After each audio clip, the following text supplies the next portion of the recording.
امبارح الشرطة الألمانية اخذة اخوه الرفيقي من نص بيته، والسبب رح اقول لك اياه. هذا الفيديو كتير مهم ركز فيه لكل شي عايش بأوروبا، وخصوصا ألمانيا، هولندا وفرنسا. عاملين حملة، هدول 3 دول عاملين حملة لكل شي عنده تيك توك وعنده مشاهدات وعم بيفتح لايفات وعنده رقم كبير من المتابعين وما عم يدفع ضرائب، عم بياخذوه ويحققوا معه. ان كان عم يدفع ضرائب بيقولوا له الله معك، واذا ما عم يدفع ضرائب عم بيحبسوه. وهلا بقول لكم شو اللي عم بيصير.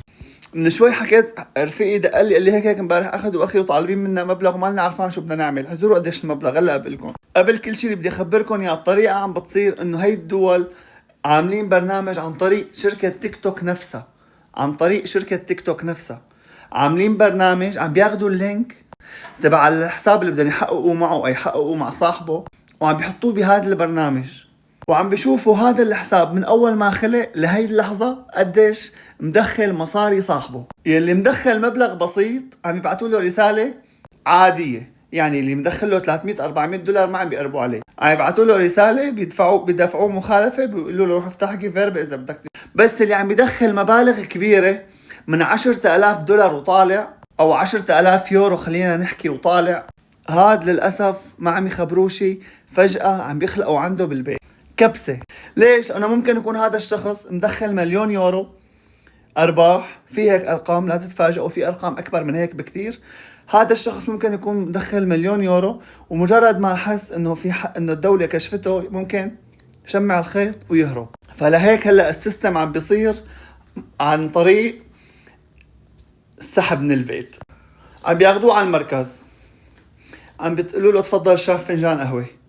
انت مدخل، عنا معلومات بتقول انه انت مدخل ارباح 50,000 يورو.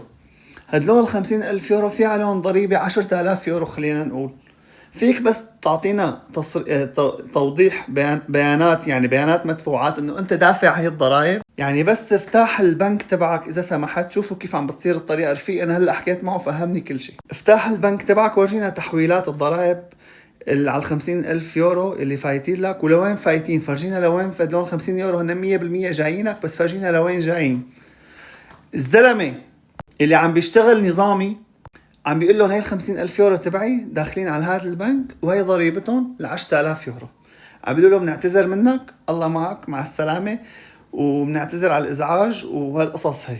بس يلي عم بيشوفوا انه مو دافع شيء والمصاري عم بيحولها لبرات ألمانيا، تركيا وغيره، هذا عم بيحجزوه لحتى يدفع المبلغ اللي لازم يدفعه، ولازم يتحاكم. يعني مو بس انه انت دفعت المصاري وبتطلع، لا، في عليك محكمة لانك انت خالفت القانون. واكبر عقوبة باوروبا هي عقوبة التهرب من الضرائب. هذا يعتبر جرم باوروبا، جرم كبير، يعني ما له شيء عادي. اضرب واحد سكين ولا تتهرب من الضريبة باختصار. فهلا الحملة اللي عاملتها اوروبا، وخصوصا هدول 3 دول اللي ذكرتهم كتير كبيرة، يعني قاعدين بس عم بيقلبوا بالفيديوهات، عم يشوفوا العالم يلي عنده مشاهدات عم يفوتوا على حسابها، عم بياخذ اللينك ينسخوا عنده، يشوف في ارباح بيلحقوا الموضوع، ما في ارباح بيتركوه بيقلبوا على الفيديو اللي بعده. انت وحظك بالصدفة رح يطلع الفيديو تبعك انت بطريقهم، اذا انت كنت بتنزل فيديوهات او بتفتح لايفات. فاهم شغلة لازم تعملوها انه انتم تعملوا جيفيربي اول ما تفتحوا حساب تيك توك. لا تضيع حياتك من شان شوية مصاري. يا اما لا تفوت هالفوتة كلها تبع المشاهدات وتبع التيك توك واللايفات، يا اما تفتحها بشكل قانوني حتى ما يصير شيء على اقامتك او على جنسيتك او تنسجن من شان هذا الموضوع. لانه والله العظيم يا شباب انا عم بحكي لمصلحتكم. الحملة اللي عاملينها كتير كتير كبيرة. كل واحد بتعرفوه بأوروبا عنده تيك توك ابعتوا له هذا الفيديو حتى ما ينضر، يلحق يسكر حسابه او يلاقي له شي حله او يفتح جيفيربي ويلحق حاله. نصيحة لوجه الله. السلام عليكم.